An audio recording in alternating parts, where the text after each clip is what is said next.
Muy bien, entonces vamos a iniciar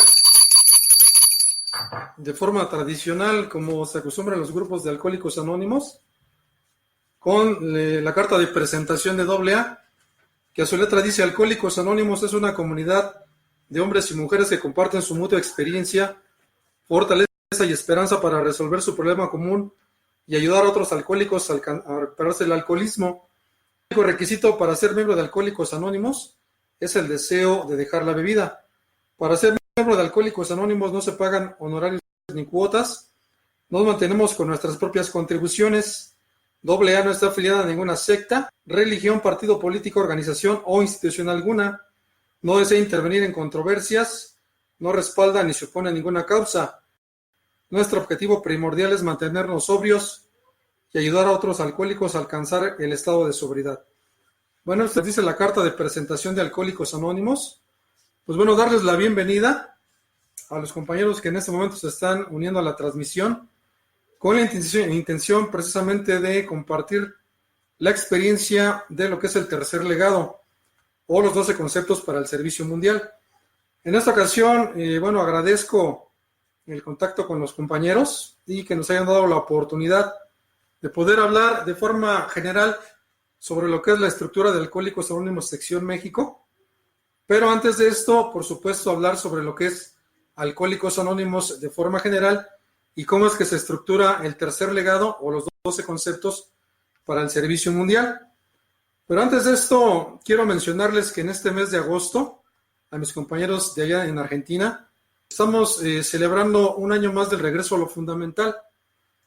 Y el regreso a lo fundamental no es otra cosa que el regreso a los principios básicos de Alcohólicos Anónimos.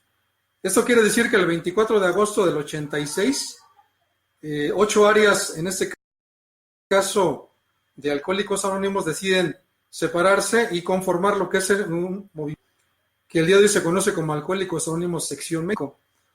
Pero inicialmente, cuando los servicios generales se estructuran, entonces se ve esta imperiosa necesidad precisamente de crear otras estructuras en otras partes del mundo, porque la Carta Conferencia, la cual es escrita o fue escrita por Bill W.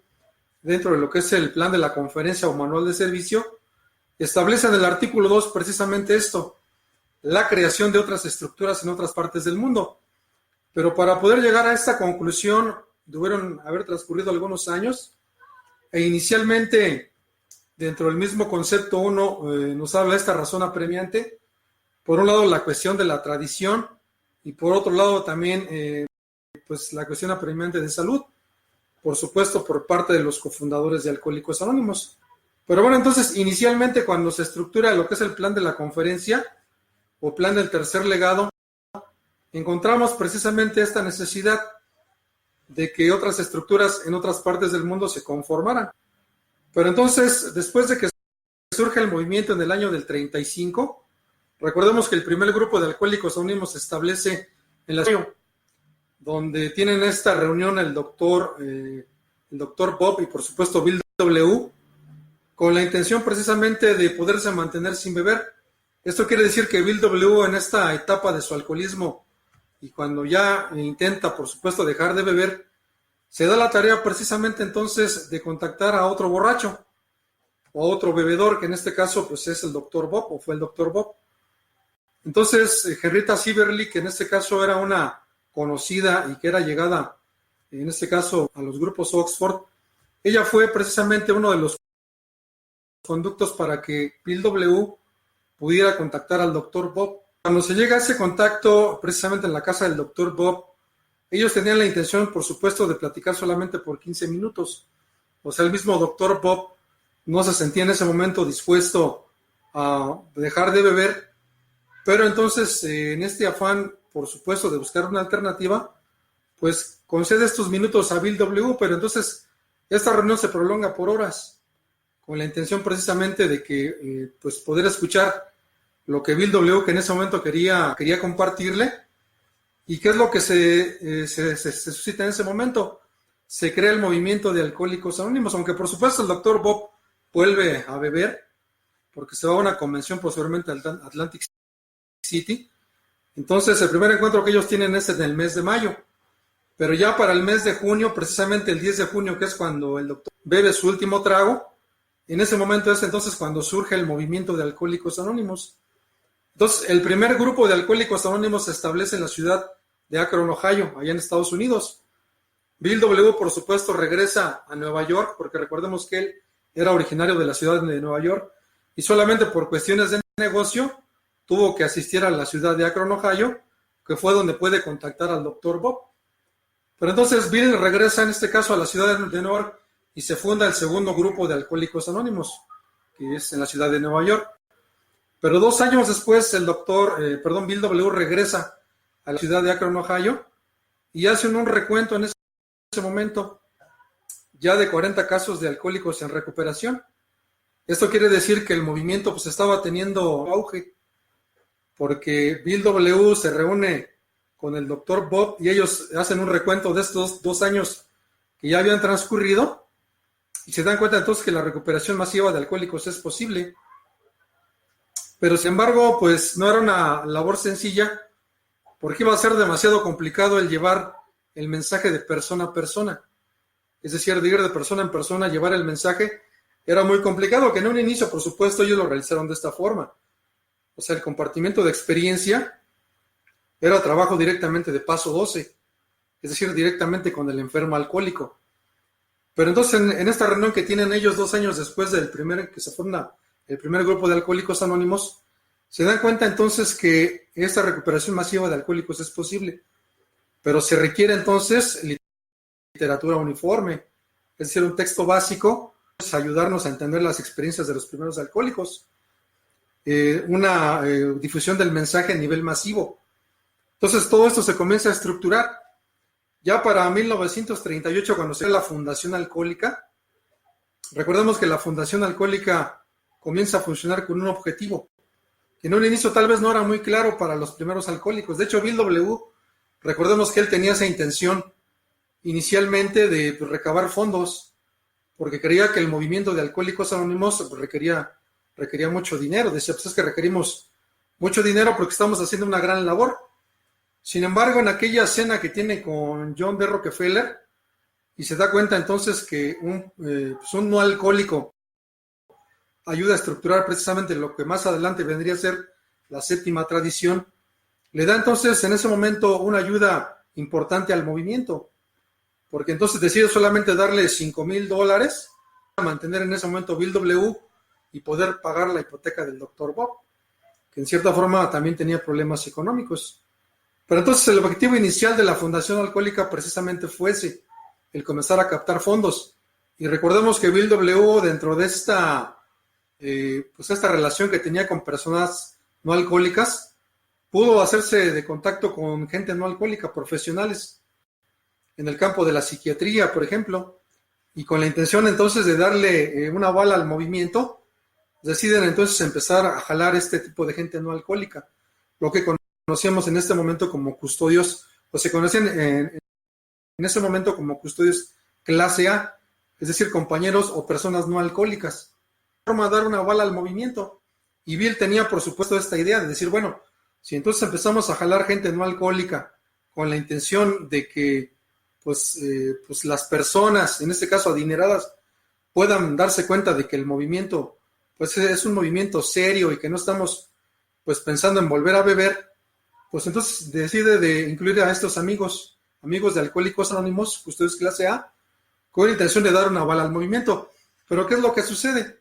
Lo que mencionaba ya ahorita, cuando entonces él está pensando que van a llegar miles de dólares a la Fundación Alcohólica, se da cuenta que no llega dinero, porque el objetivo entonces no estaba claramente definido. Es decir, ya había una situación por ahí no definida, de que en un inicio los primeros alcohólicos pensaban, o en este caso sobre todo el cofundador Bill W., pensaba que se iba a requerir grandes y sumas importantes de dinero. Pero entonces, comentaba yo, John D. Rockefeller, que es una persona no alcohólica, decide ayudar al movimiento negándole esta ayuda importante y solamente otorgándole $5,000, con la intención de poderse sostener por algún tiempo. Entonces nos damos cuenta que el movimiento, aún a pesar de esto, comienza a funcionar, comienza a tener un auge importante dentro de lo que era inicialmente Estados Unidos comienzan a haber una apertura importante de grupos en algunas otras ciudades, se comienza a expandir el movimiento. Recordemos que por ahí viene un artículo importante en 1941, que es el artículo que él fue un periodista que en cierta forma, a tal grado con los alcohólicos, que pues pudo sentir la esencia de lo que es el programa de Alcohólicos Anónimos y cómo es que los alcohólicos en cierta forma esta parte de desprendimiento hacia otros y cómo es que se enfocan o se esmeran en el trabajo del paso 12 con otros alcohólicos. Pero entonces gradualmente nos vamos dando cuenta entonces cómo se va estructurando esto del tercer legado del servicio. Es decir, todas estas experiencias comienzan a formar lo que más adelante vendrá a ser el tercer legado. Por supuesto, recordemos que inicialmente comenzamos con los 12 pasos de Alcohólicos Anónimos, escritos por supuesto por Bill W. Posteriormente las 12 tradiciones y los 12 conceptos para el servicio mundial. Pero entonces todas estas experiencias comienzan ya a vivirse, aunque los conceptos recordemos que fueron escritos hasta 1962. Es decir, el movimiento en este caso ya estaba funcionando con el tercer legado o a través del espíritu del servicio, aunque los conceptos como tal todavía no habían sido escritos. Pero recordemos que el plan del tercer legado o la estructura de Alcohólicos Anónimos ya había sido claramente definida por el abogado Bernard Smith y en este caso el cofundador Bill W. Pero entonces tuvieron que trascender precisamente algunos acontecimientos importantes que mencionaba yo al inicio para situarnos precisamente en el contexto del primer concepto para el servicio mundial. Dice el primer concepto para el servicio mundial que la autoridad final va a residir directamente en la conciencia colectiva de los grupos. Entonces, por eso hacía yo este preámbulo de experiencia de forma muy general, con la intención de poder aterrizar precisamente lo que va a ser la estructura del primer concepto. Porque entonces ya se tenían dos elementos importantes dentro de la estructura de Alcohólicos Anónimos, que en este caso era la autoridad y la responsabilidad. En un inicio, por supuesto, todas las decisiones eran tomadas por los cofundadores, Bill W. y el Dr. Bob, pero más por Bill W. Recordemos que esta chispa que tenía W, esta locura que en cierta forma tiene el enfermo alcohólico, y por supuesto no era la excepción en ese momento, Bill W. Estaba de forma inquieta pensando de qué forma poder trascender fronteras, pero lo más importante, en quién iba a residir la autoridad y la responsabilidad final. Decíamos, por un lado estaban ya conformándose los grupos de Alcohólicos Anónimos por todas las ciudades de Estados Unidos y por supuesto abriendo apertura de grupos en otras partes del mundo. Pero decía Bill W., bueno, ¿en quién va a residir entonces o en quién debe residir toda la autoridad y la responsabilidad? De ser una junta de custodios aislada, ya se había estructurado la Fundación Alcohólica como tal, compuesta por custodios clase A, decía yo, no alcohólicos, y custodios clase B, alcohólicos, pero ellos eran los que en cierta forma llevan a cabo la parte de las relaciones públicas, y en cierta forma Bill W. fue delegando en ellos esta responsabilidad del servicio mundial. Pero sabemos que en cierta forma el mismo Bill W. tenía esta inquietud de pensar, bueno, ¿en qué momento yo voy a transferir toda esta responsabilidad o toda esta autoridad a esta junta de custodios? Que en cierta forma pues era totalmente desconocida por los grupos de AA. O sea, difícilmente los grupos de Alcohólicos Anónimos en ese momento tenían conocimiento o contacto con lo que en ese momento vendrían a ser los custodios de AA. O sea, no había un contacto, no sabían ni siquiera quién eran los custodios de Alcohólicos Anónimos. Entonces Bill en cierta forma comienza a vislumbrar esto en cuestión de la parte de la tradición.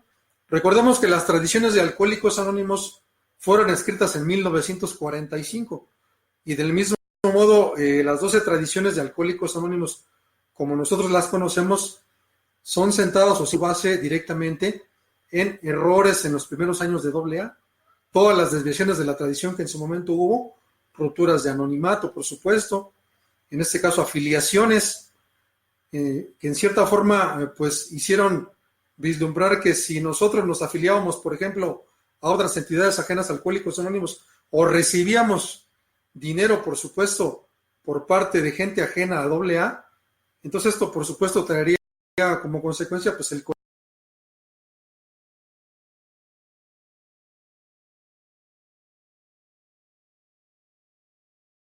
el mismo Bill W. en esa intención, por supuesto, de poder tener algún beneficio. Recordemos